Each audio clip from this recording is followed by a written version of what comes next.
Hey everybody, I'm Rabbles, your DM, your GM, your referee, your whatever you want to call me. I'm just a guy on the internet running D&D games for you to watch. You can find us at the links below and that @ all over the place. We stream live on Twitch. You can find out when we're going live on Twitter. The tags are the same, Rabbles D&D. You can also find Rabble Rouzers D&D on YouTube and on podcasts all over the place. This episode is episode 6. It is the second half of a continuation for our very first live episode, which aired on Twitch a few weeks prior to the release of this on YouTube and everywhere else. If you're not caught up, I highly recommend checking out episode 5. If you are really far behind, which really only amounts to a couple hours, watch episodes 1, 2, 3, 4, and 5 to catch up to where we are now. I'm not going to do a recap right now because I don't remember what happened. Wait a minute. Is that how it's supposed to work? I'm the DM. I'm supposed to know everything. Oh no. What's going to happen this episode? I have no idea. You better watch to find out. Have fun.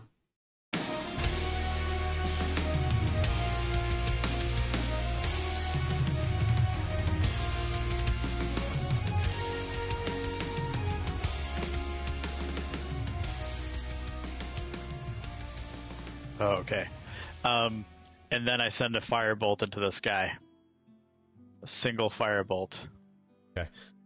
Yurgriff specifically had mentioned that he was paying attention during this whole thing for the firebolt, and you see in the sky. You're still like you're just taking your last bite of bacon. What did you say? We saw one? Just one. One means we should go. Yep. I agree.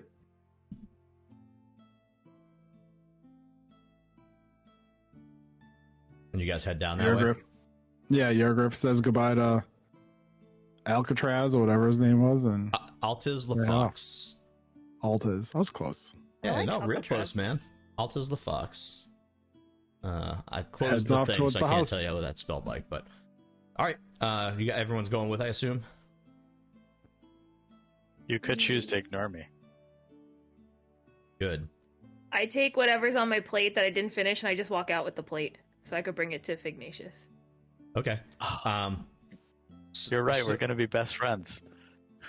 Wait, with food on it, or just the plate? Yeah, no, with food on it, because I imagine I was eating much later than the rest of them, But, dude, so... I have to ask, because Moxie might do something like that, so I'm trying Oh, to, she you know... would. No, you're fair to ask. She would do it. I brought you this plate. I understand there's no food on it, but... No, there's like half of a meal on it, and she just like, I guess we gotta go. So she just takes the plate and the coffee, and she just walks with it. Okay. So you guys all head off. She takes a plate and the coffee. Raymond and Yurgriff, you guys finish your food, but your coffee was almost done, so you just pound it back, and you all start heading off that way. And you know, you're not running, but you're moving a little faster than the walk up here.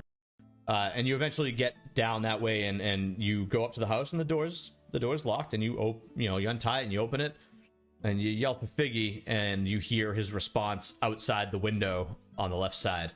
And you go around the house, and you see Figgy there staring at the ground. I say, hey guys, I found something, and hey, whoever locked the door from the outside, you almost killed me. I hope you're happy. Who locked the door from the outside?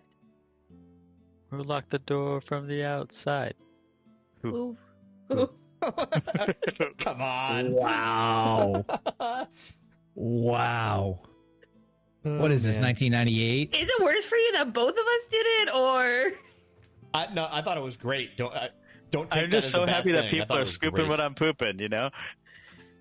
You found the When did that ground and a come locked out? door a long time ago. I just threw 1998 out there. If I'm right, no, it's older than that. Is Oh, it? What wow. year? It's older than that? Is it 92? That can't be. What? No, I no, no. would- Oh, No. it was recorded in 99 and it was released in 2000. Okay. I was gonna say, if it was 92, I wasn't even born yet. Yeah, I was so- definitely in high school when that came out. There's no way. Like, Yeah. I It was released in 2000. I was 6 or 7. so you find yourselves all outside with Fignacious staring at the ground, and he relays what he's seeing underground and the location of it. As I'm slightly drooling and glancing at the food that Moxie brought but hasn't given to me yet. I look at you and I'm like, I brought you this. I was gonna buy you more, but do you put the signal out so you can have this? It's half eaten, but it's something. And I run over. I'm like, thank you so much. And and then I don't know what I do with the plate. I set it gently on the ground. You do that. What would you guys like to do? Do you want the pickaxe? Yes. But I think somebody else should use it because I'm just a weak wizard. I also have noodle arms, so I hand it over to Yurgriff. Well, thank you so much. I'm so glad I was given the role of Undertaker, and he starts mashing the pickaxe against the ground. You're doing great. For the sake of Yurgriff this, just ate a massive breakfast. Does he have to worry about possibly vomiting while he's doing manual labor this quick afterwards? I don't think so. I think he's fine. Doesn't he go to work every morning? Doesn't he do manual labor? This is That's his a good thing. point. He works on stuff nonstop, and his constitution is mega high. So Yurgriff, you start doing that. Why don't you roll me a strength check, and I'm making the DC low because this is your type of work, even though it's not. You're not a miner, but you work with metals, slamming things with hammers all day. 10. Okay. You start digging down, and you guys all keep an eye on the area while it's going on. You don't see anything, but Yurgriff, it takes you a few. You kind of dig this one small section right where Figgy poked out. It's not like you're trying to dig this massive round hole, a deep hole, or anything. You dig one small section. A couple of you help out by pulling some dirt aside every once in a while. And finally, you break through a space, and it breaks through a bit of rock and then a bit of wood. And you watch as some of the sand pebbles fall through and into a space underneath you, which Figgy relays to you is most likely that tunnel. And it appears that you have broken into almost like a, for lack of a better term, like a cupboard attached to an alcove. And you see a couple things in there. It's not that far down. It's maybe like 3 feet down, 4 feet down, and you see what appear to be a handful of like flasks type bottles, all with various liquids. And Figgy, you look down and you say that one, and he points at a specific one, and you guys grab it and you pull it up, and there are a handful of other ones there as well. You're more than welcome to grab those if you would like, but this is the one that he was seeing that seems to be magical of some sort. And it is it's this purple liquid. It has this like ovoid cloud of pink, just pink, like floating in it. Unsure of what it might be, because detect magic doesn't tell you what things are, but you do know it's magical for sure.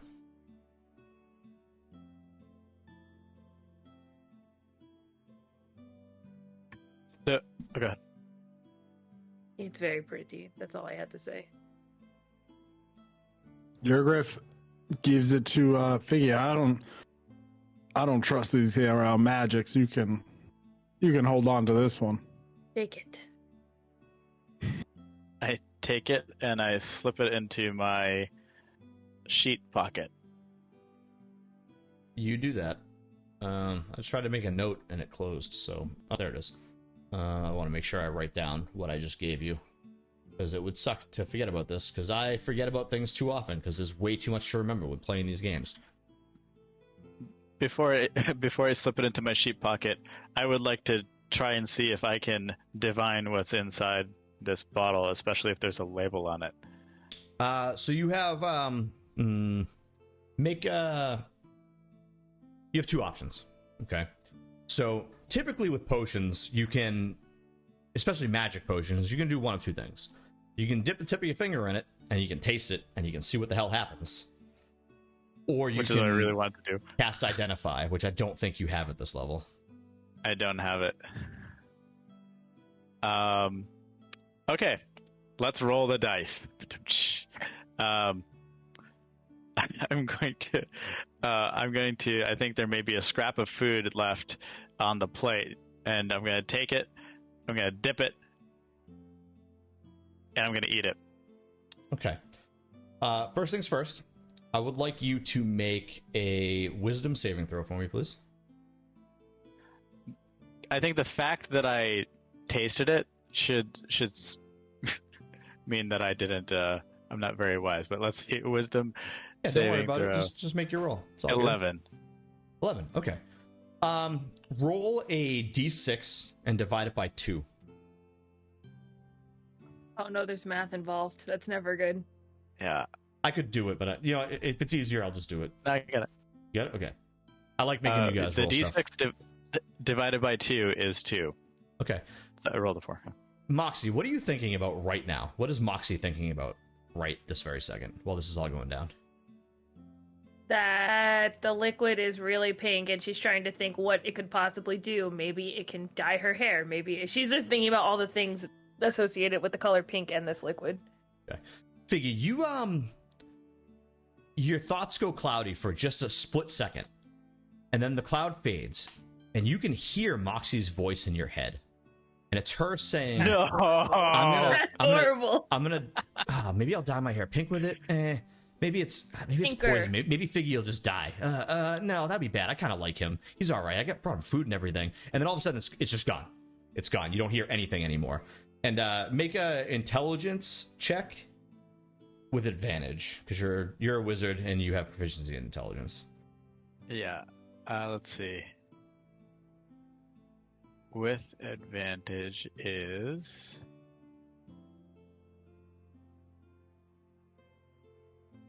16. Okay. You have read about these. You've never encountered one before, but now that you looked at it, you tasted it, you've read about it, and you just got its effects. You have found a potion of mind reading. Ooh. There are still a handful of vials with liquid down there. Yeah. But aside from that, Yurgriff, you can like kind of poke your head, but you haven't dug enough. You can tell that it definitely opens up into like that open area that's in the basement. Can Raymond? He relayed that back to the group. I humbly request to get the rest of the vials, even if they're unmagicked. Okay. I mean, you can do it yourself, Biggie. So you reach down. Okay. After that, you put that in your bag to keep it safe. You like wrap it up, put it away, and make sure you mark down in your inventory you have one potion of mind reading. It is in D&D Beyond. You can just grab it. And you go.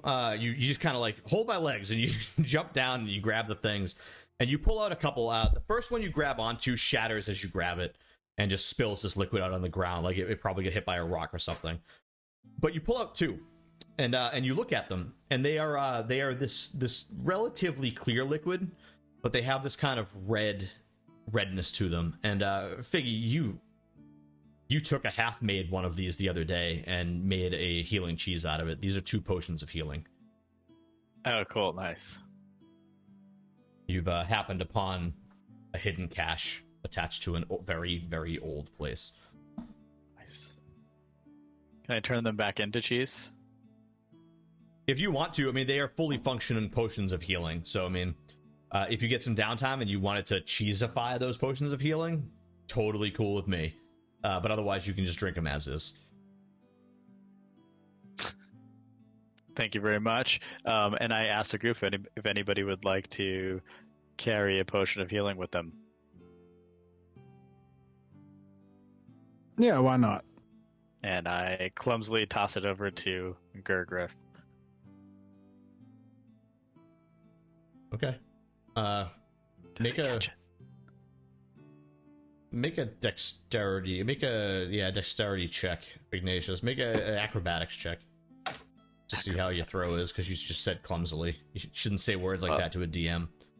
Oh, natural 20. I throw it right into his pocket.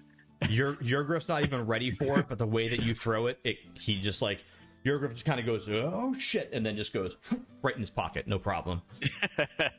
No, thank you very much. It's quite a throw on you. Oh yeah. The day is yours. It is it's around in, that 5:45, 6 a.m. area. What do you guys want to do? It is so early. Yeah, I've had enough of this. Let's go through that fucking tunnel. I didn't even need a potion of mind reading. Or you didn't need a potion of mind reading for that one. I'm not gonna lie. This Exhibit A is getting me fucking wrecked. Anyway, go on.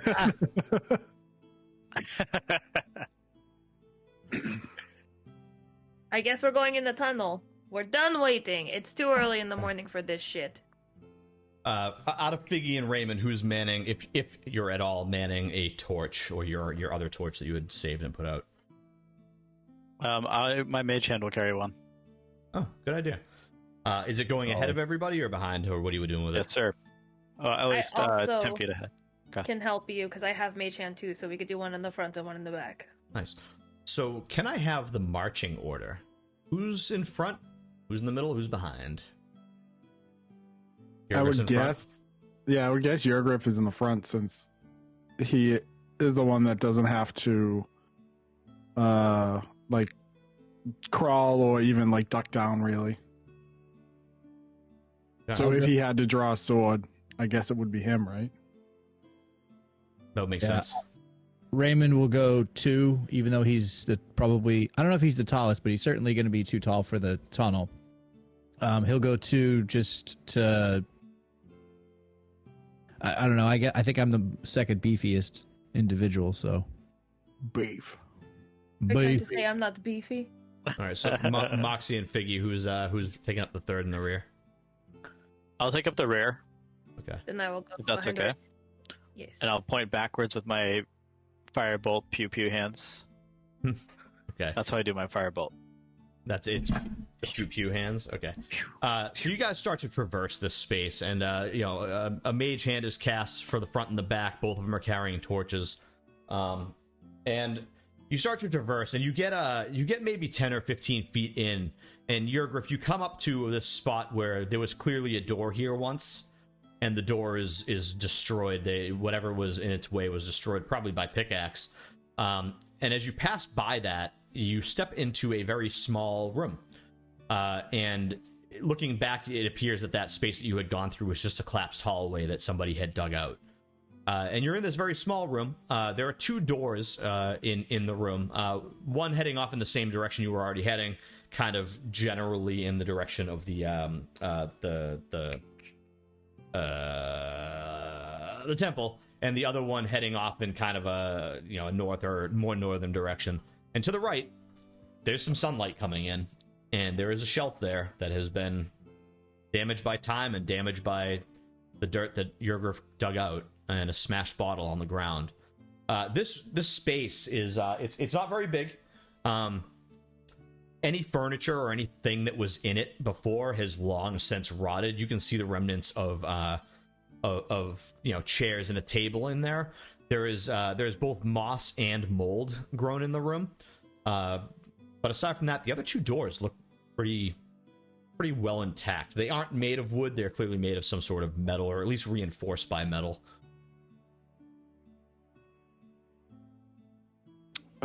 He explains all this to the group and says, which way do you guys think we should go? I can't see because Raymond's taller than me.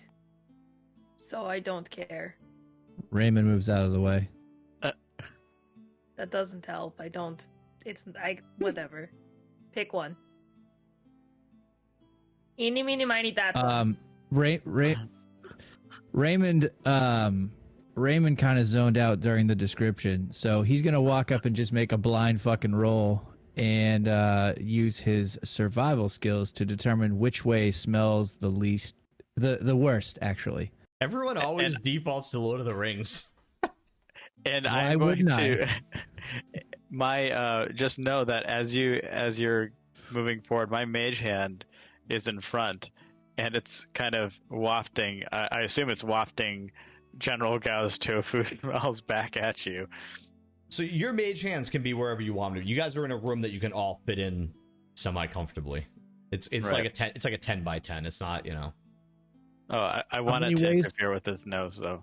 How Two many ways ways. is it? It's two. Two ways. So one which- one that Yurgriff said is towards the temple, at least in his approximation. The other one somewhere towards more northwards. Which way smells worse? Make a survival check. Actually, for the sake of this, make a perception check. It's not really a survival thing. Perception Oh with your shit! nose. Almost dropped the die. Oh. Uh-oh. Uh-oh. Something's happening here. Camera. It's gotta be a Camera. natty 20. Oh, nice Hey! nat 20 yeah. cam. Hold on. That's what we Boom. need. We need Good, dice nat 20 cams. cam. No, That's awesome, it's dude. still fucked up. Whatever. you It's a natural 20. I still think you That's cheated. the Don't worry reversal. about it. Unfortunately, He just a has natural- that one sitting there as a nat 20 at all times. At Just all whenever he times. uses That's he it. Just points it down at it. Of all the things to use it on, natural 20 plus what? That's a good question. It was a perception plus Yeah. 4. Okay. Neither of them smell foul. You're having a little bit of a hard time because of Fignacious' thing. You're like, get your hand out of here. And he does. He moves it. It doesn't smell anymore. It's less of a smell, and it's more of your instincts as a ranger. There's something going on. There's something going on in this town, and you've already been to the temple once, and there's a door you didn't go through, and there's a chest you couldn't get into. You don't know where the north one leads, but Raymond, you feel like you should go to the temple, but that's up to you. I relay that to the group that we should really go to that temple. I agree because I'm pretty sure that that gnome that works at the temple is part of this. So, I agree. Well, my friends, we go on to the temple. Let's go. Okay.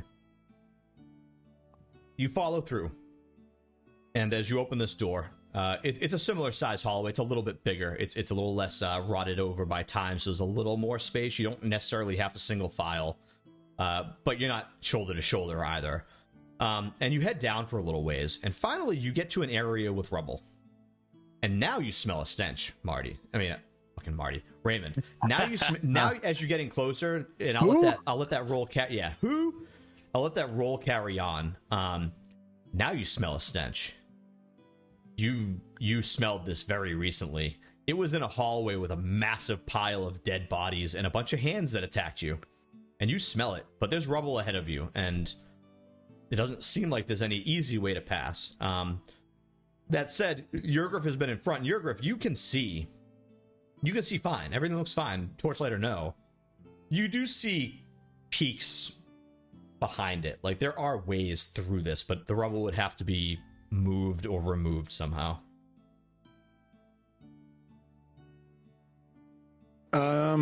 Is it big? Is it something he could probably just push aside?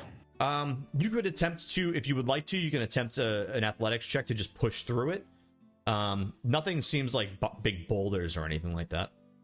But if you fail that check, then you'd probably have to spend time to pull it all out and send it down into that room. Yeah, he's gonna try to push it aside. All right, athletics check, please.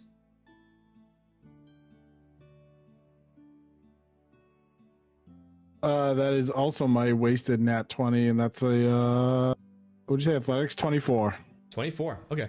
You brace your leg, and you pull out your sword so you have something to kind of edge up against without ruining it. Like, you just want to help give yourself a little bit of leverage on a piece, and you push through it, and you hear it behind it. It all crumbles outwards, and then you hear it hit into squishiness, and you can see beyond you just a wall with an open space, very similar to what you had before. You had this one hallway in the sub-ass basement that was filled with bile and gore and bodies. And as you kind of look to the left, no shit, there's that pile of bodies right there. It's that hallway. Well, my friends, I see that there is a reoccurring theme in this town that I did not know about before. Welcome to the ass basement. He walks through. Yeah, I think this is the sub-ass basement, actually. He He's not shrugs. wrong. Welcome to the ass basement makes a better title. You guys empty out into that hallway. That stench of rot and death it's acrid, and it hits you, and you are standing once again in the filth of the dead townsfolk and adventurers and everything else that you had found down here. And to your right, there is the way that heads back up to the upstairs to the not sub-ass, to the regular ass basement, and the way left, which takes you into that room that has the door and the chest. Yurgriff turns to the group, excuse me, and says, now last time we were here, we were tasked with getting that boy, the young amber spire boy, up back to the surface to his family. We do not have that task. Should we think about maybe opening this door and figuring out what the hell's going on around here? Oh, is that cankle boy? The very same. The very same. I raise my pew hands on and I say, "Let's go." Yeah, I love that you guys chose to go this way. What could possibly I didn't go plan wrong? for this. Like, I know what's happening here, but I didn't plan for this at all. I had totally thought you would have gone a different direction and taken a different route, and you didn't, and that's awesome. I love it. So you guys head into that room, and it's the same as it was before. It is empty, except for the very faint bits of maybe ash, or I hate to use the word ectoplasm because it's not really that, but like on the ground where you had killed those weird ghost-like creatures. And there's some of the Yankel boys' blood is on the ground in front of the door. It's been a day. It's relatively dry at this point, but you find yourself in that room with that chest you couldn't open and that door with the symbol of Baal attached to it. The telltale skull with the multiple blood droplets strewn all around it. No blood in them this time. Raymond immediately goes to the chest and wants to try and break into it again. He wants another shot at that motherfucker. Okay. How do you want to break into it? I'm gonna try and use thieves' tools again and try and just break that lock and get in, or not break it, but just get in. Okay, so thieves' tools, you're gonna roll a d20 and add your proficiency, which I And think... I help him since we were both trying to do it the other day and kind of like give him assistance so he can have advantage on it. You certainly can. You are both proficient in it, and you both kind of work together. Raymond, take advantage on that roll as Moxie's kind of guiding you and showing you. Stick it in right this way. There we go. Yeah, right there. Phenomenal. Yeah, it sounds like me. Yeah, stick it in there. And I'm adding proficiency to it. Yeah. Well, now, ladies and gentlemen, I think we're gonna open this chest. Show us the goddamn What'd you get? camera. What'd you get? No, it's not a natural 20. I'm only gonna move the camera if it's a natural 20, but You I know did what? get a dirty 21. Whatever. You need to get yourself a Twitter set up so that we can have proof of concept. So every time you roll a natural 20, you tweet it. Yeah. Go on. What'd you get? I am not. Anyway, I got 21. 21. Okay. This time, with the help of Moxie, you two working together. The other day you guys had all kind of just met. You weren't really flowing too well together yet, but now that you guys are starting to understand each other a little bit, and you two work together, and you figure this thing out, and you pop it, and as you hear it, you hear the lock unlock, and you have an unlocked chest. And I need to pull up my goddamn tables. Good job. Yeah, that was a team effort. See? As you open this chest, you notice a handful of things. You notice there's this little gem.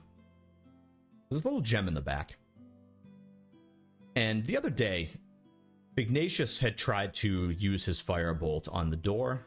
He had tried to use it on this chest, and both things absorbed that energy. And this little gem,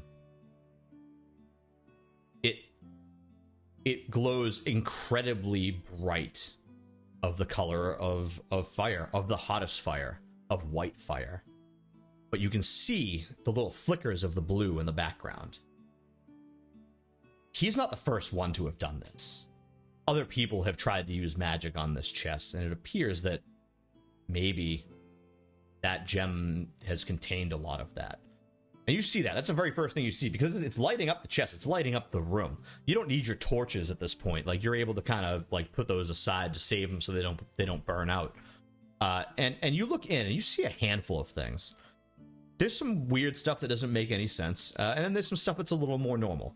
You do see a big pouch, and the first thing you do is you pull out the pouch, and inside that pouch, it is filled with gold.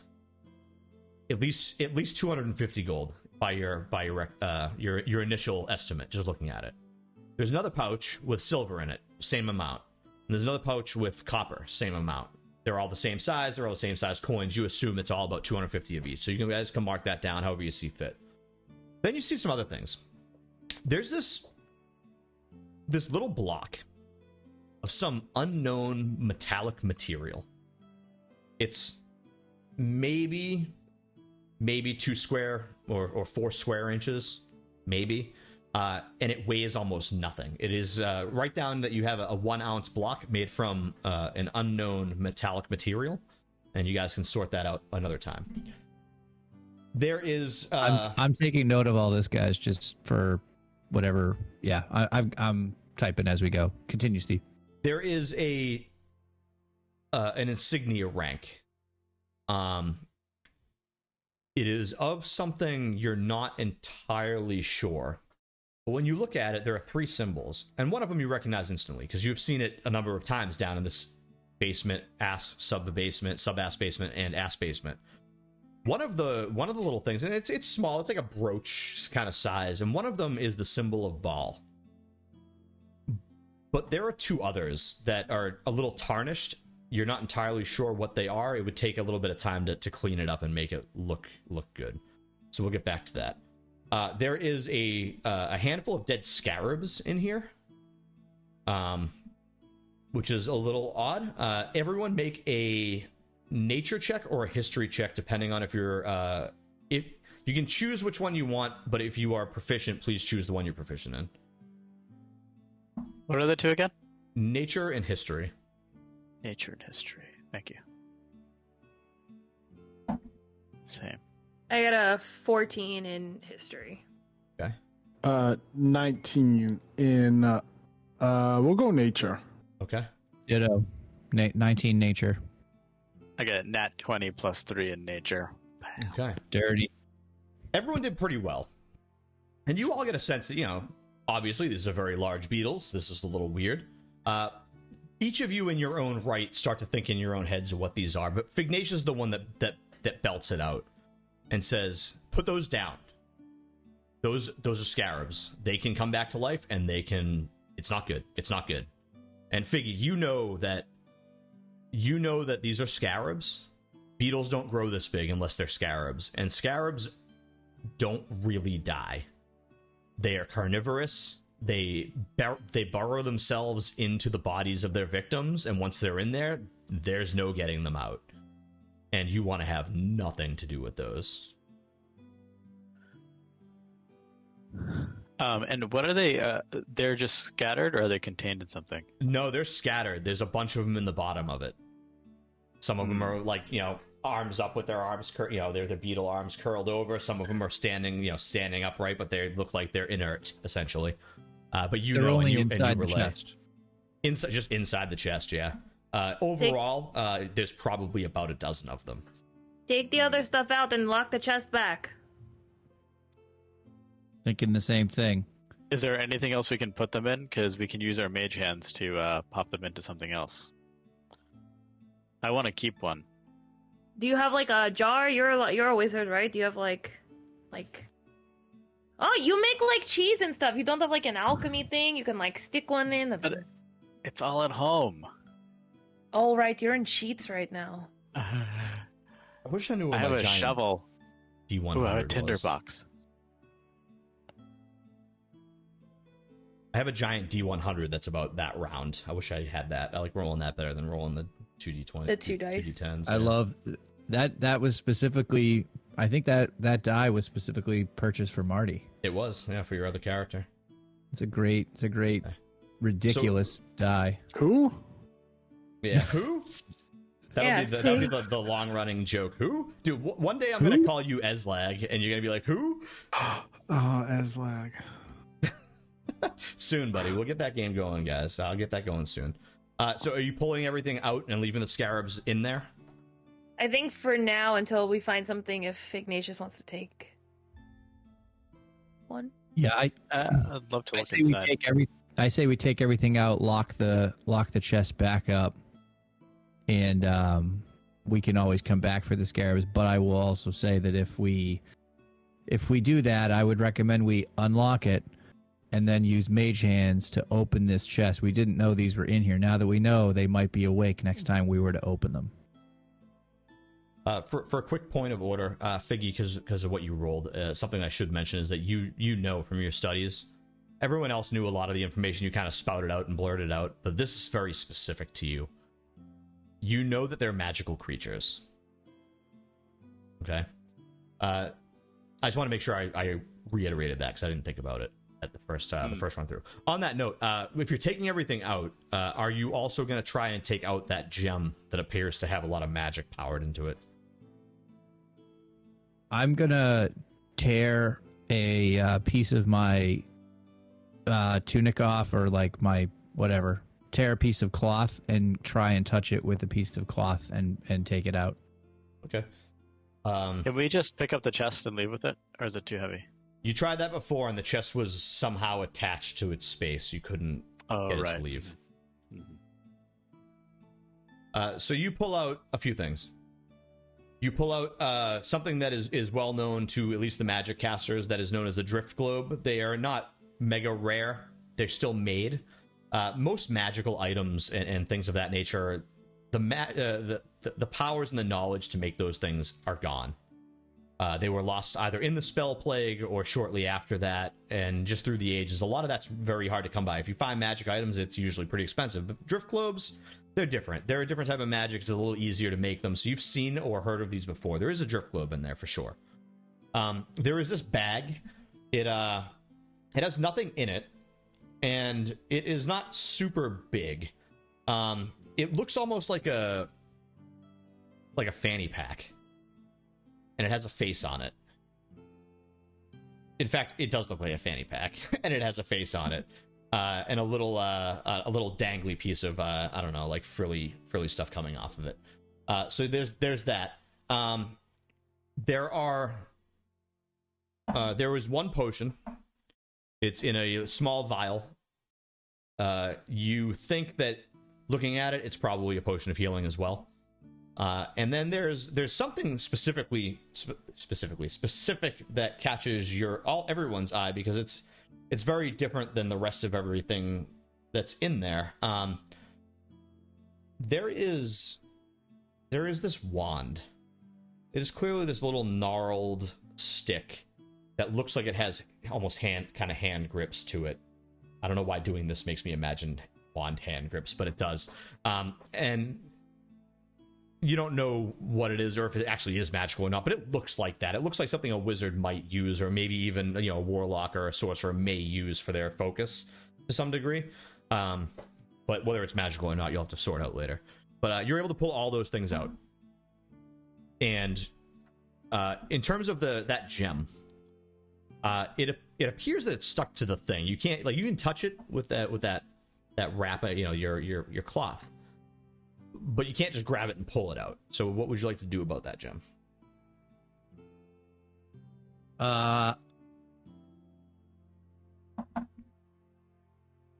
So it won't come out at just like a cursory try to pull it.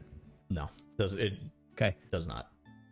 I pull out a like a pocket knife, whatever equivalent. Or I don't want. I could use my short sword, but whatever. I pull out a little knife, and I try to sort of pry it off the back wall or wherever it's mounted. Okay. Make a strength check. Please. Strength. You're like you've wedged it. It's not a problem. You've wedged it, but trying to get it to pop. 5. It doesn't seem to want to go with that. Like you've wedged it in a certain area, and you felt like you got purchased, and almost like the very teensy tiny tip of your dagger bends a tiny bit, and you pull it out, and you go, God damn it! Not enough to make it unusable or by any means, but it does not pop out. Hey, Yurgriff, see, you want to give this here gem? I've used the wrong voice. Hey, Yurgriff, you want to give this a shot?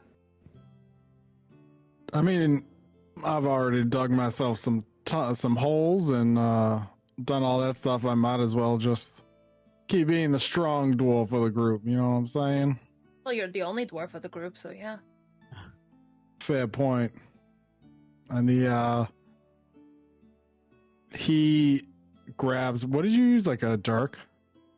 A dagger. Like a dagger. Yeah. He grabs Raymond's dagger because he doesn't have one, and then he tries it as well. Okay. Make a strength check, please.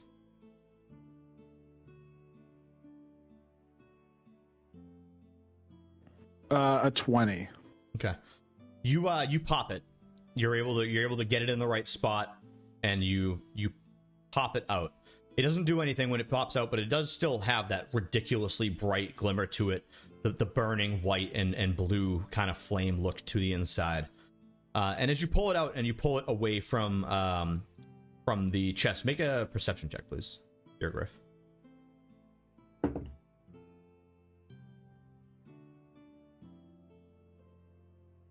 A 12.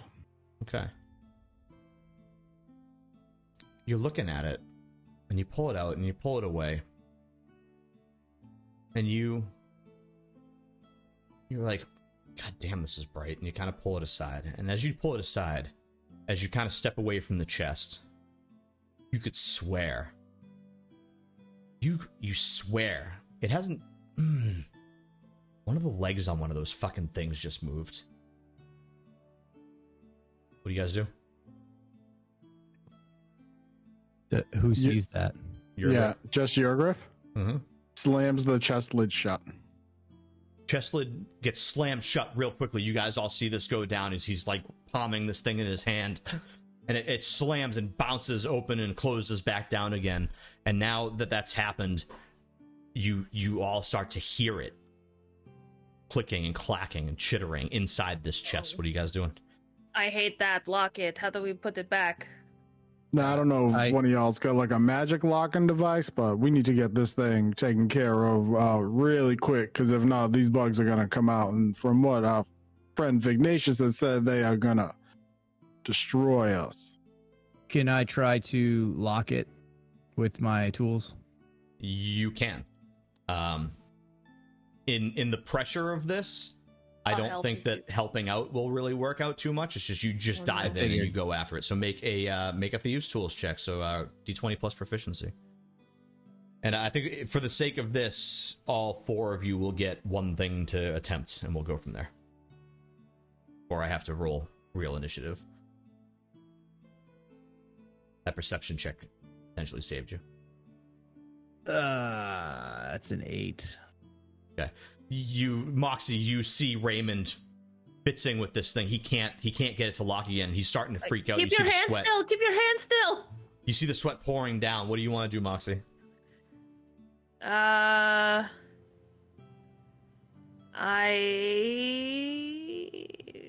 don't know.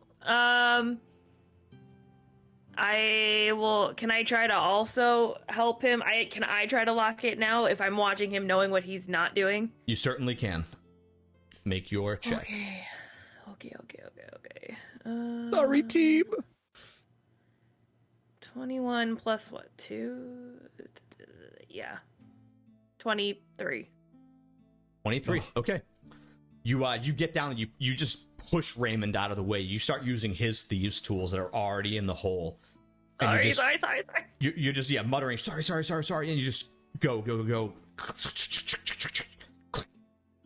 Just as that last click happens, you feel this bump in the top of the thing as something tries to open the chest, and it is locked. It does not open. You see the legs of one of these creatures come out the hole, pushing your thieves' tools out of the hole. One, solitary leg, just bam. And then it retracts back in. The creature's too big to fit through these holes. But you hear that dozen or so of these things just bouncing around in there. The chest doesn't move. It's locked in place. But removing that piece, whatever it was, awakened those things. And now they are locked in this chest in this room. Good job. I hated that. Raymond goes into his bag and he pulls out a piece of parchment, and he pulls out that random ornate stylus that he found in the last game or two, and some ink, and he just writes, "Do not open," and he sort of puts it on top of the chest, and affixes it there. Yeah, you find maybe slips it. If there's metal along the fringe of the chest, it sort of slips it in there so that a brisk wind won't make it fly away. Just so it's going to stay on there, but it just says in common, as well as Elvish and Dwarvish. I read it all three. Do not open. Okay. You do that, and you find a small stone nearby on the ground and place it on top of it to keep it in place. There you go. And the room has been made safe, and you find yourselves with these items, most of which you kind of have a general understanding of what they are. At least two that you don't, and then that door that those ghost-like creatures were trying to sacrifice Yankel Emberspire's blood to get to open is on the wall. What would you guys like to do? I hand Raymond back his thieves' tools. I'm very sorry for this here. I don't like people touching my stuff either. No problem. I feel like that was warranted. Yeah, well, it's easy to do it when I was just watching you not do it right. So, thank you, I guess. I look at you confused. I'm like, is everything okay, Moxie? You're being nice. I am nice all the time. As your friend, I think you're nice, but also sometimes you're sarcastic. I am always sarcastic, but I am also nice. Noted. But I do think that your wizard school is dumb. That wasn't sarcasm. See, that's not nice. You said you're always nice. What the heck? Isn't it nice to be honest to your friends? It's not nice to try to hurt their feelings. Were your feelings hurt? Are your feelings that sensitive? No, because I don't take the opinions of lower beings to heart. Anybody who's not a wizard, it does not. Lower beings as in not a wizard, or lower beings because I am from the lower areas? Ooh, we took it a little too far there, okay? I'm talking about non-wizards, okay? This isn't a race thing. It feels like it could be. It's a class thing. It's the same thing. Okay, well, how about I will say sorry and I'll give you a piece of cheese, but I didn't mean it that way. I don't want your zombie cheese. Oh, not zombie. Undead. She can learn. That's not, wait, undead. No, petrified. No. Petrified. But you said undead, which means petrified. Yurgriff once again looks at Raymond and shrugs.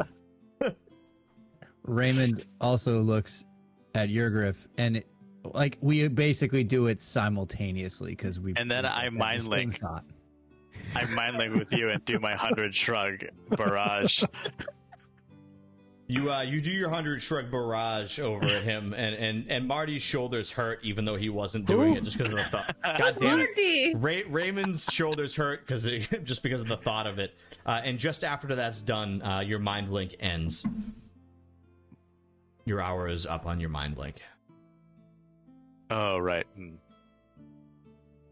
Marty walks over to the skull door and he wants to take a closer look at it. Is there any of the blood globes filled, or are they all empty now? So you guys had a fairly good look at this when you were trying to save Yankel Emberspire, and none of them are filled. When you broke that trance he was in, and that whatever was happening, that transfer of his blood to those droplets on the door, they broke loose, or the blood broke loose and fell down the door and trickled down the door onto the ground. So they're all empty. The door looks the same. It is a metal reinforced, very old wood, but metal reinforced door with the symbol of Baal, the skull, and the I think it's 12. I want to say it's 12 or 13. Blood droplets on it. They're all empty. The fire that was once in, like Fignacious had blasted firebolt at the door, try to stop whatever was happening, and it sucked in his magic right into the eyes. And for a moment before, you had seen the eyes glow with that fire from his firebolt. That glow's gone now. It's not in there anymore. Marty is going to take out. Who's Marty? Now we're all doing it. God damn it! Dude, the second one of us say it, it's over. It's like a yawn. Like infection. Yeah. God damn it. Okay, Raymond. Raymond. All right. Raymond. Good lord. This isn't even like the first episode. That would be sensible. We're well into this. And we haven't been playing the other game. Anyways, but we also only said that name last episode, so. Raymond pulls out his dagger, and he's going to make a small slit on his pinky finger. And he's going to smear it on the first globe in the circle. Okay. What would appear to be the first globe? So you take your dagger out and you cut your finger. Not all of that, just similar to the way Yurgriff had at the table in the in the regular ass space and above you. And you put it to the first one, and it fills very quickly. I need you to make a Constitution saving throw, please. Going to pull all your blood out. 13. This door, the last time you were down here, Marty, you passed by this door and you were enamored by it for some reason. And you wanted to keep looking at it. It was drawing you to it. And you wanted to go over there and just touch it. But you shrugged it off. Your finger drains of blood into one of the we'll call it 12 blood drops that are on the door. And without even thinking about it, you just move your finger to the next one. And then the next one. And the next one. And by the time he gets 4 in, you guys realize that Marty's not really paying attention. He's just moving his fingers around, filling up these things. Hey, Raymond, I'm going to start calling you Marty if you don't get your shit together. What are you doing? Did I do it again? Shit, I did it again. Twice. Raymond. Raymond does it. Raymond. Is he similar to the kid where, like, when we try to talk to him or anything, he doesn't? He is. Right now, he is, yeah. Yurgriff takes a shield, and he hits the back of Raymond. Okay. Hard enough that it would almost knock him over. Okay. So as you slam into Raymond, your eyes, you lose fixation on the 2 eyes of the skull, and as you do, your hand slips away, and you shake out of it. Your roll was like right on the cusp. So that jolt knocks you out of it, and you're like, ah, shit. And as you look up, 5 of the 12 are filled with blood right now. And Raymond, you have taken 2 points of damage. Are you trying to summon a demon? No, I thought I'd try and open the door. It was similar to the one upstairs, but I just got distracted. You remember, use the brain, that yesterday a kid was bleeding from his eyeballs and filling this door. That was just yesterday. Yeah, And but you thought, Cankle sucked. So you want to use your blood to fill a demon door? Yeah. Well, I don't know. Is it? Yeah. I don't I got see if distracted. that's your next question. I don't see what this is for. See? No. Do we notice? We notice that the door doesn't have its magical powers anymore. Correct? Yeah, whatever was shot from Figgy's magic into the eyes is gone. Fignacious, my friend, I do believe that it is time for a little pew pew out of those fingertips. You got it, my man. And then I say, step back. Okay. And I pew. Make an attack roll with your firebolt, please. Firebolt attack. While you get that number, I'm going to grab a beer. Yeah. Oh, wait. Mm. Yeah, I'm getting a beer. Mm. I want a beer as well. A beer. I want a beer. Ooh. I think I hit. I got 21 to hit. It probably hits a Ooh. giant door. That's Yeah. purty. I likes it. Yeah. Oh, this is where we have to fill time. Like, Shout out to Like, the you told chat. me I think last we week, got but- yeah. raided at some point, right? That happened? While our DM is Well, gone, thank you for joining us, everybody in chat. It's been a great time. I'm back. Yeah. How was I hope that? everyone in chat's having a good time. I needed a beer. This is my drinking one drinking night a week, so I'm having at it. Go for it. wait. So, what did you roll, Figgy? 21 to hit and 8 damage. Okay. So, two things happen. You fire at this, and that is a massive, massive roll. You fire at it, and it hits dead center, right between the eyes. And the last time you did this, you watched it hit, and it got like to the door, and then it got sucked into the eyes, and they just glowed. Nothing happened. As this is going down, Yurgriff realizes he never put that gem away. He's just been holding it, even with pushing Marty. It's fucking Raymond. God damn it! Even with pushing Raymond, he's just holding this gem. And you just change your name? No. You watch as the firebolt hits, and one of the eyes, you hear and see that something shatter out of it. The other eye sucks some of your energy from your firebolt into it, and Yurgriff, you're just holding it at your side. You're not even paying attention. You forgot that you even had it in your hand because all the shit's going down.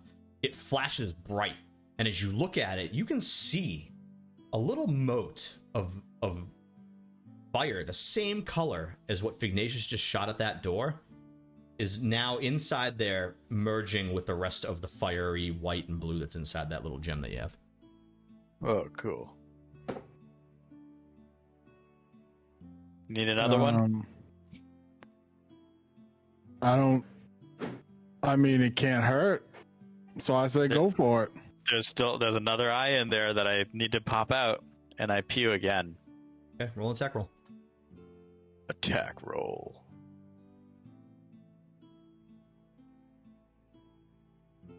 Uh, 13 to hit.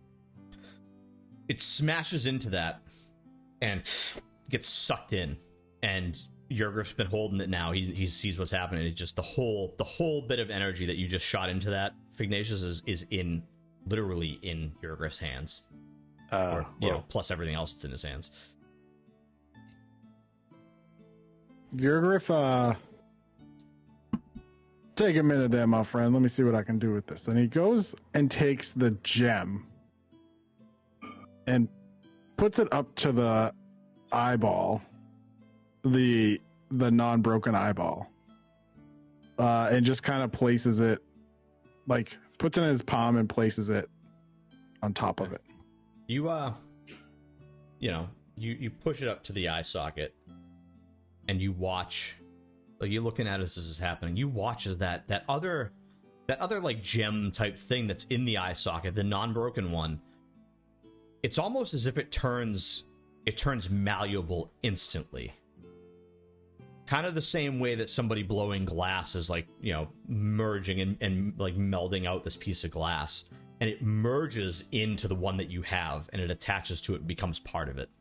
And as that happens, the blood that was in those droplets that Raymond had put in the door all get sucked into the door. They don't fall out like the boys did. They get sucked into the door and then they're gone. And as that happens, the door goes and like slides itself backwards and then down into the ground, leaving an open passageway into a circular room.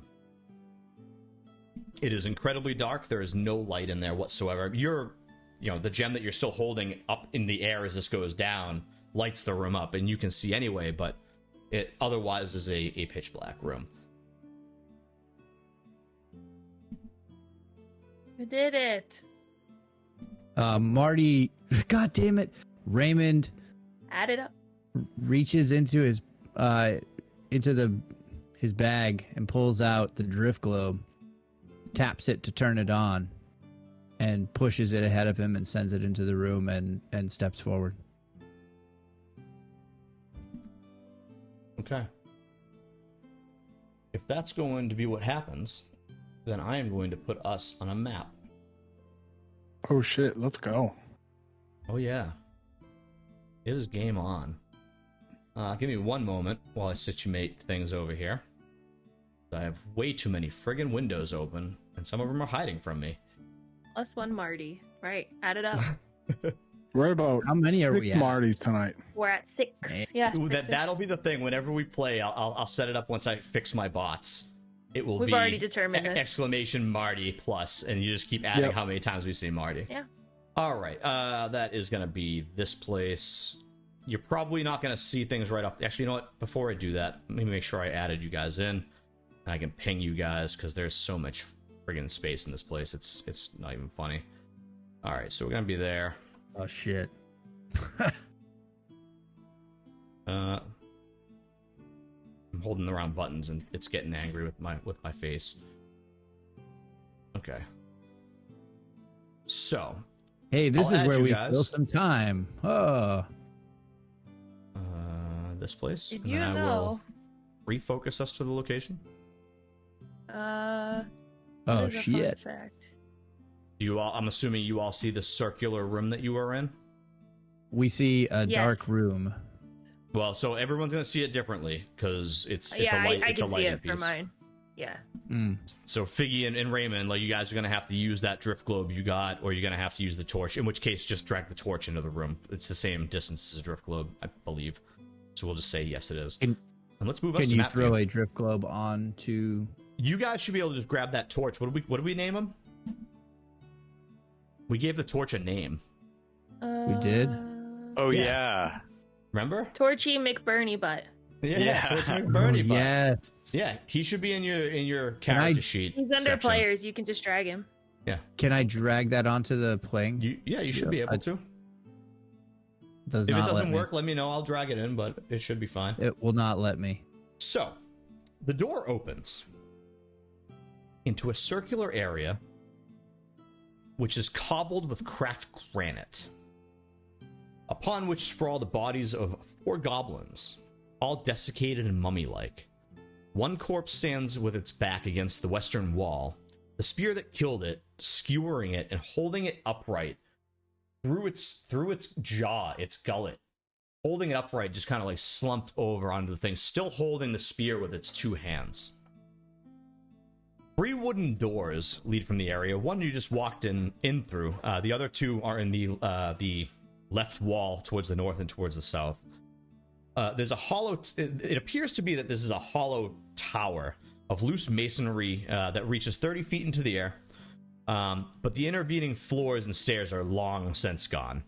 They go to nowhere, and above you, knowing what's above you, you know the town's up there anyway. There are some crumbled ledges and stuff, but aside from that, there's not much else. The floor's a little wet. And above you are some large boulders that are blocking whatever this tower went to. And you can see where that wetness is coming from. There's some water dripping in, and you hear above you echoes of voices. People going about their day. And as you look up and you think about this, Yurgriff, you catch the first thought of this.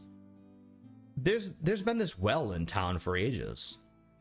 no water really runs through it. There's like, it's a well with like a fountain, and some water still trickles out of it, but not much. But you look down there, and it's just stone and rock and old masonry that's crumbled. You're in that.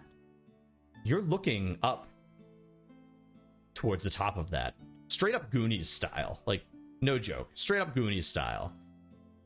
And you hear those people talking, just going about their day. Behind that one goblin, like I said, there are a handful of in here that are just, decrepit and long since dead. The one that is sitting there that has the spear up through its gullet and just like sitting there, behind it, you see something interesting. You see this symbol, and parts of it still exist, but parts of it have been destroyed, and not because of time, not because of the wetness in the room, but because somebody destroyed it on purpose. There are the outer edges of dragon's wings, and the very tip of a dragon's snout and fire coming out of it, and a dragon's tail, but the whole centerpiece has been decimated, and in its place has been carved what you saw in that brooch that you found. The symbol of Baal, and 2 other unknown symbols. Form a triad. What would you guys like to do? Can Raymond do a history check to try and see if he knows what the other 2 symbols are? He certainly can. Because Frank knows who those other 2 are. I wonder if Raymond does. Does Frank? Don't say anything. I think I do. You might. You were in one game that I ran that may have involved this before. It's a 10, so I don't think it's going to be good enough. But I'm really itching to know as the player. So it's interesting. You can't put your finger on those 2 symbols, but as you look more at this dragon behind it, and you see the parts that have been carved off and destroyed, there's a very well-known dragon god by the name of Tiamat. And whoever did this destroyed the symbol of Tiamat, which was here before. The other 2 heads are mostly gone, but now you're starting to notice them. But in terms of the actual other 2 symbols from like the brooch and from this thing with the triad, you have no idea. Okay. Some drop frames over here. Creepy door leads to what? What is this? A well? Yeah, we are in the well in the middle of the town. Is that near where we found the body this morning? Yes, It it was is, right by right? the well. Yes. So, do you think somebody just like had the body and do you think the body crawled up there? Was I this have gnome no not idea. behind it all along? And I was wrong. I have no idea. It has been a long time since I've heard of goblins being in this town. So I can't tell you how old these goblins are, how long they've been here. And nobody knows what these other symbols are? Haven't the slightest clue. Moxie, if you'd like to make a history check. Yeah, sure. Are they actually- anything infernal? Can I have a quick question for Moxie before you make that Yeah. roll? Tieflings can come from many places. Yeah. Is Moxie from the Forgotten Realms, or is she from the Infernal Hellscape? I feel like she is under the impression that she is from the Infernal Hellscape, but she doesn't know. Okay. Does that help? I am going to do a thing real quick to satiate myself. Okay. Roll a history check, regular history check. 17. 17. Okay. because you're not entirely sure if you're from the hellscape as much as you like that's where you feel like you're from. You don't really know, and that's something we can get into another time. But you've done enough research of that place to know certain things. Okay. One of which is that Baal is a demigod, so to speak. But in many circles, he's known as one of the 3 dark gods. And that's because the other 2 are just as evil. While Baal was known as the Lord of Murder, there were 2 others. There was Bane, the Lord of Darkness, and there was Merkul, Lord of Bones. And the 3 together made up something known as the Dead 3. You don't know much about them. You don't know really anything else, but you recall that. You recall that information with a 17. And that's what this symbol dictates. Okay. Moxie will walk over and like get a better look at this. Oh, you know, this is a story that I used to hear when I was traveling. Something about these three weirdos, and they were like murder, darkness, and bones. And I think they wanted to make a band, but it wasn't very good, so then they became evil. Something like that. That's what they taught me in Bard school.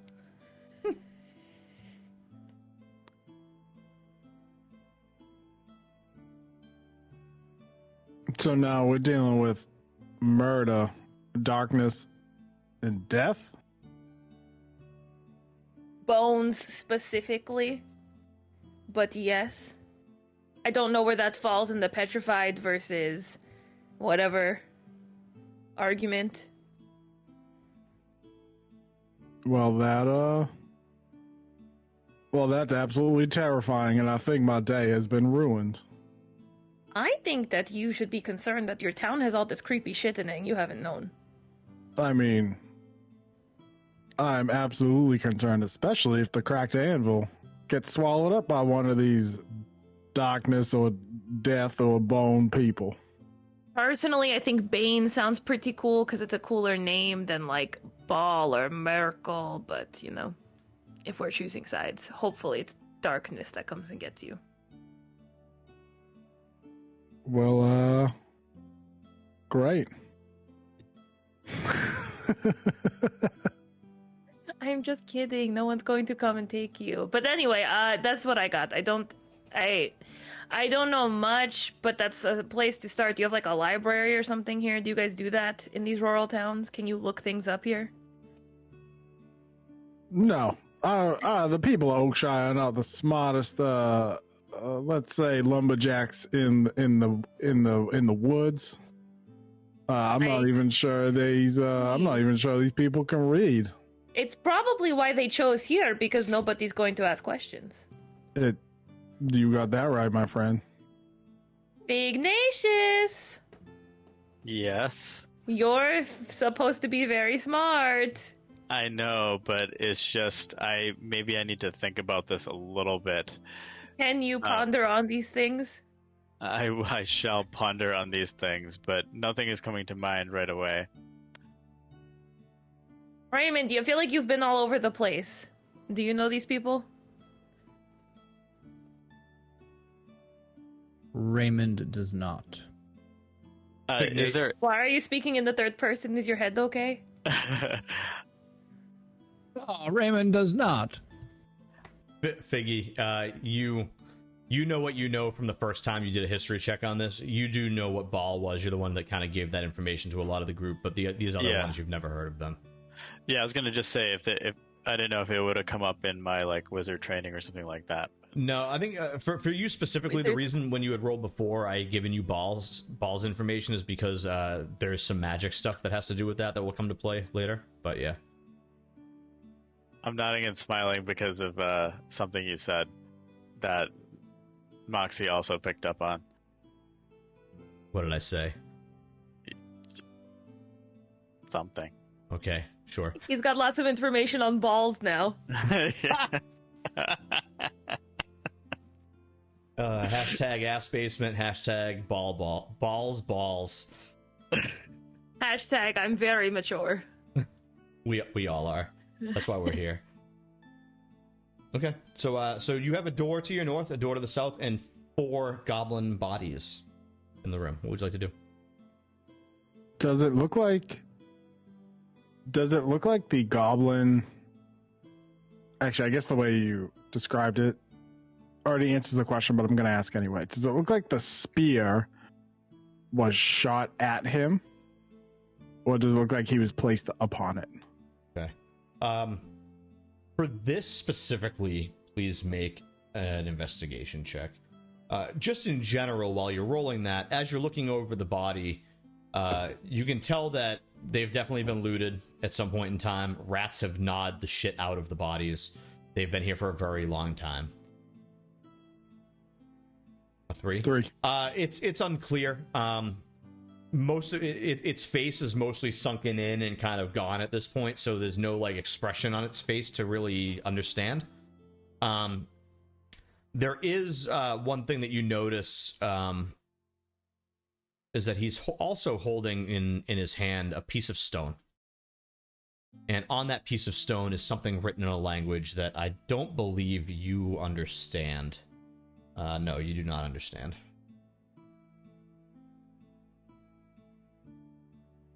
Now there is something written here that a dwarf like myself cannot read. I don't know if one of y'all sorceresses or language speakers would like to take a look at this bad boy. Be happy to. Biggie, you have a look at it and you can't make heads or tails of the language. Raymond walks up and takes a look. Same deal. But Moxie catches a glance.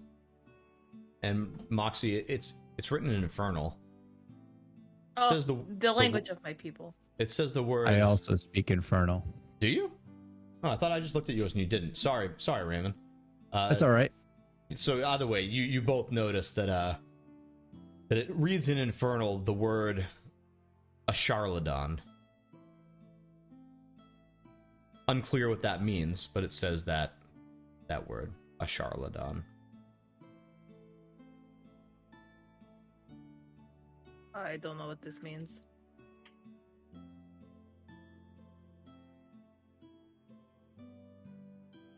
Is this like a name or like a thing? Like It's on a broken piece of stone. Okay. And there's no context before or after it. It's just that one word. But like the A is capitalized. That's what I was asking. Okay, yeah. So it is a proper pronoun of some kind. Probably. 7th grade English. This is bizarre that the goblin would just be carrying this with Infernal on it. I don't see this language typically. Also, Raymond, you speak Infernal? Yeah, I do. I don't know if you recall from the first episode, we talked about me being able to speak Infernal and said that we're going to have to figure out how to make that canon and make it make some sort of sense, but we haven't figured that fucking out yet, so yeah, I speak Infernal. Yes, you're right. We did talk about this. That was a long time ago. I was... It was. Yeah, you know. Don't worry, we'll have some sort of backstory weird thing that'll happen, and I'll have some kind of memory that explains how I know Infernal, but I do. Yeah, you sort that out on your own there, buddy. Tell me about your whole life story. We'll figure it out. I actually do know, but we'll reveal it at another time. What would you guys like to do? It's 10:30, so we are going to wrap up soon. I meant to be kind of done by now, but I want to see what you guys want to go from here.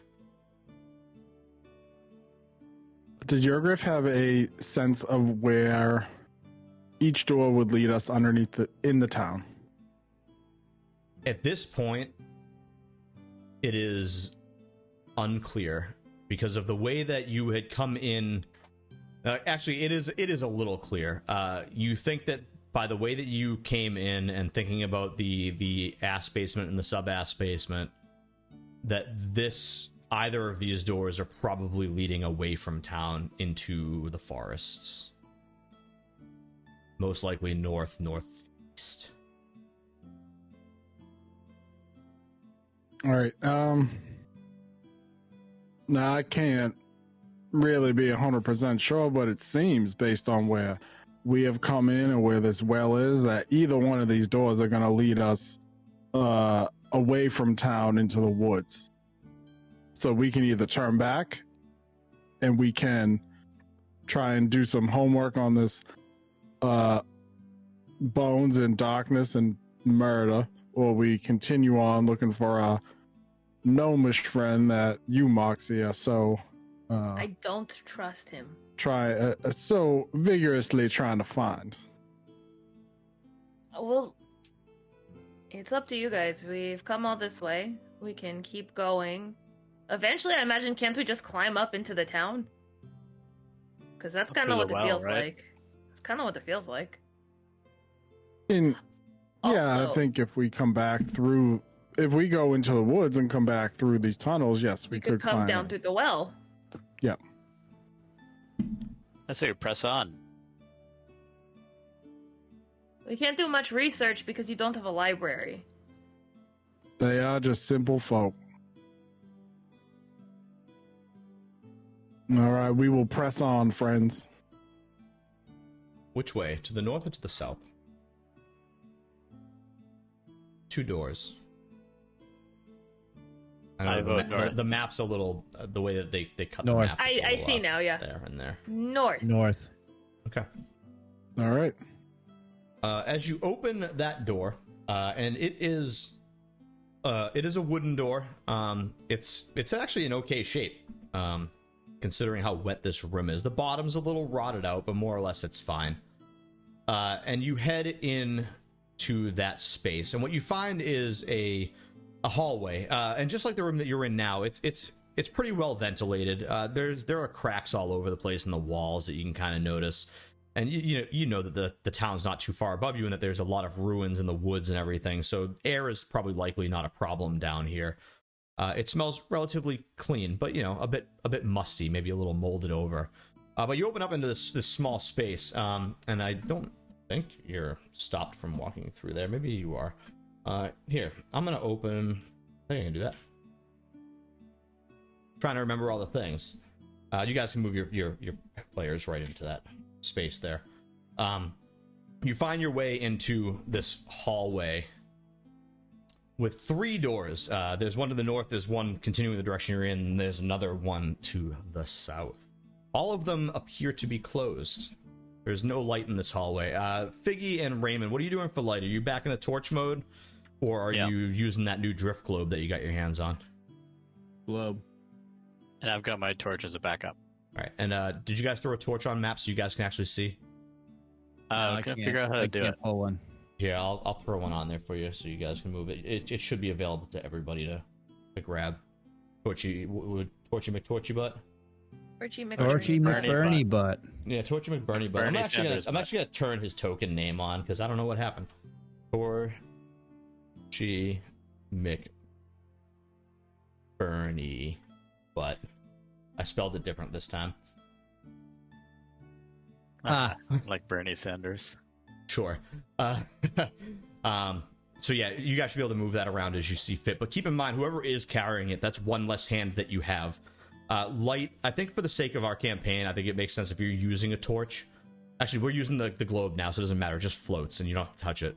But for torches, if we're going to use torches and you have to, one of you two have to throw one on the ground, it's going to last for 1d4 rounds. So if you ever have a torch and you say, I'm tossing my torch to pull out my weapon, I'll make you roll a d4. And that's how long it will last for before that flame goes out. Does that sound fair? Sure. Okay. So you find yourselves in this hallway. It's not all that dissimilar from the room you were just in, except there's no wetness on the floor, no water dripping in. There are 3 doors.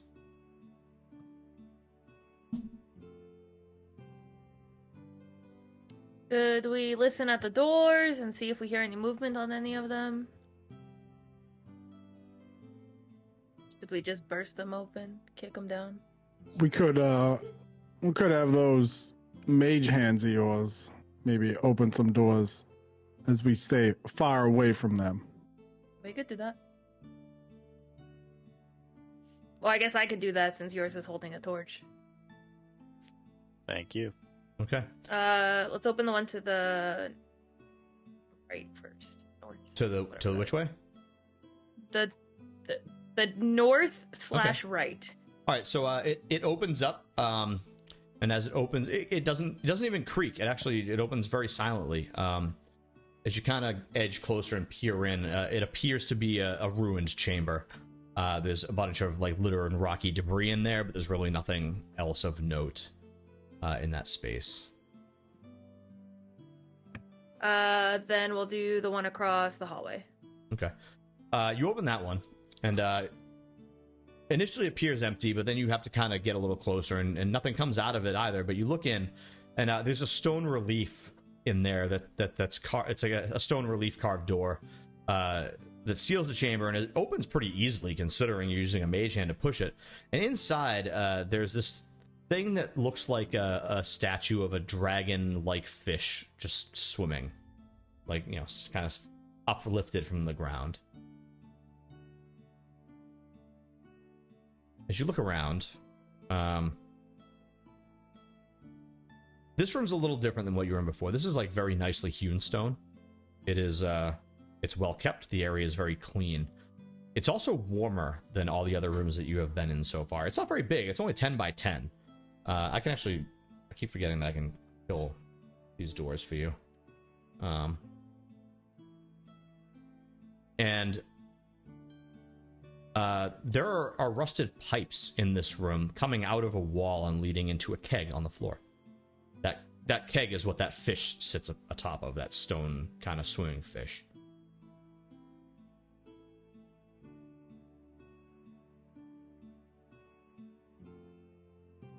This is something incredibly different. You guys want to peek your heads in here? I'm gonna go in and see if there's anything in the barrel.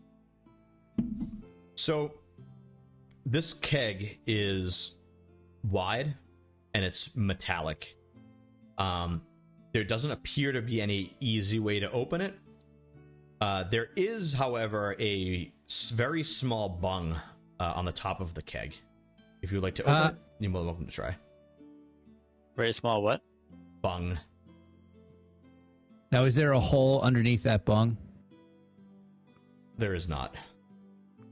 Well, but there's the bung is inside of something. You, Raymond. What? God damn it! Wait. That's enough out of Answer you. the question. You have to add. I will not. I will not. There's a goddamn bung in the keg. So you're saying there's a bung? Is it in a hole? Yes, there's a bung in a hole. So wait. So I just want to make sure we understand. So there's a bung hole with a bung in it in an ass basement. There's a bung hole with a bung in it in a sub at. God damn it! This is. Are we in an ass basement or a sub ass basement? Technically, this you're is on the sub-ass same. basement. Technically, you're on the same level. This is a sub ass basement. You didn't go down. So we're in a sub ass basement. I love it. So we're in the sub ass basement with a bung hole with a bung in it. Yes. I think we just blew up the minds of everybody listening at home. The like 2 people. You blew up Chat is mine. very I don't know what's 13. happening. 13. I don't know what's Ladies and happening. gentlemen, we got him. We definitely do our best work live. I'll give it that. I mean, I've had fun with our other games, but this one's going real well, and we're trying to wrap it up. So let's keep going. Okay. So there's a metallic bung on the keg's top. What do you want to do? Bung hole, ass basement. I wanna remove the bung from the bung hole. Okay. Fantastic. Make a strength check, please. Oh man, I like -100 on strength. 5. It is solid. There's no getting that thing off. At least not in your. It's a solid opinion. bung hole. It's a solid bung hole. Yep.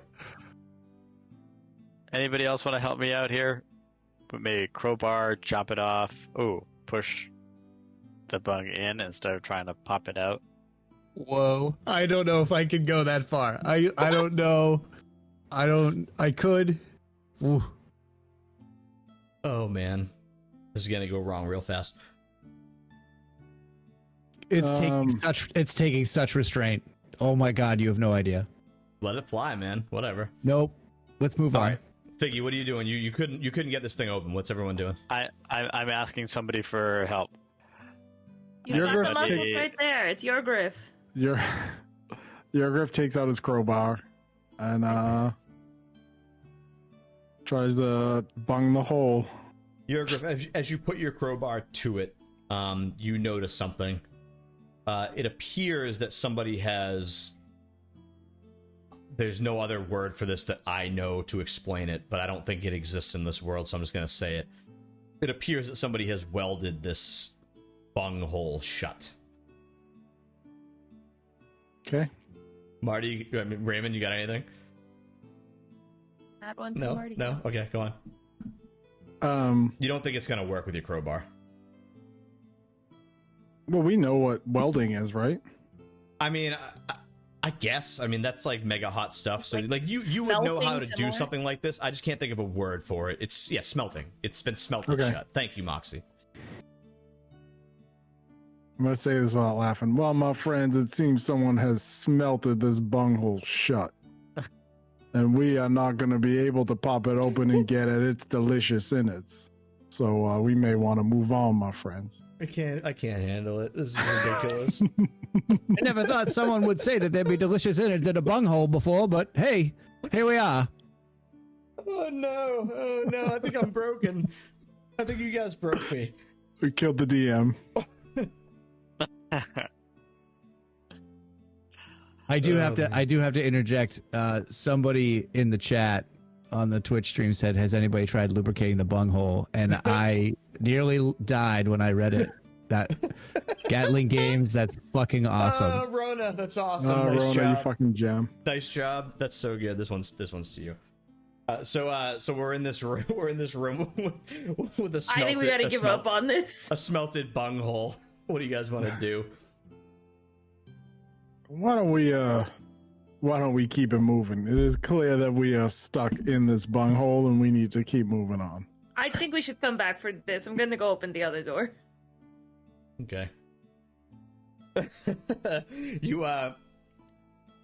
Moxie pushes by and uses her mage hand to push the other door open. And this one at the push seems a little tight, but make a strength check, Moxie, with your mage hand. So it's just a regular strength check for you.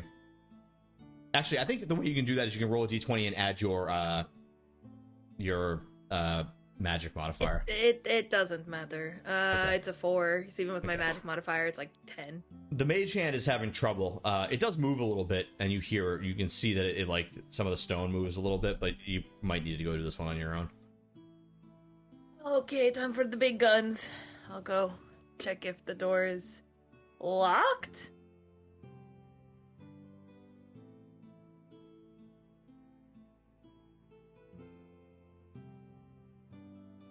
The door appears not to be locked. It's just very heavy. It's a full stone door, unlike the other ones that were wooden. And the mage hand's just not powerful enough to pull it off right now. Okay, Moxie tries to open it quickly before anyone sees her not able to do it with her mage hand. Okay. You're able to open it, no problem. 2 hands like pushing on it, and the rest of you are kind of filing out of that room as this goes down. And it opens up into a very large space. For the sake of this and for our viewers at home, can everyone just move your characters right into the space so we can get some views? We can sort out where you actually are later. This space, there are crudely executed symbols and glyphs scribed in bright green dye. They decorate this large area and a irregularly shaped crumbling chamber. There's a large pit in the center, which shows evidence of a recent fire. The embers are still kind of burning. You can smell the smoke, and you actually look into the ceiling as you notice that, and there is a very small hole that leads up to wherever the hell that smoke is filtering out to. There's a metallic cage in the middle of the southern wall, containing a gaping hole and stands empty. A small wooden bench draped with green cloth is next to the cage, and several small objects rest on it. There's a bedroll that lies nearby that wooden bench, and you hear the sound of whimpering coming from inside it. And as you notice this, it's very close to the door.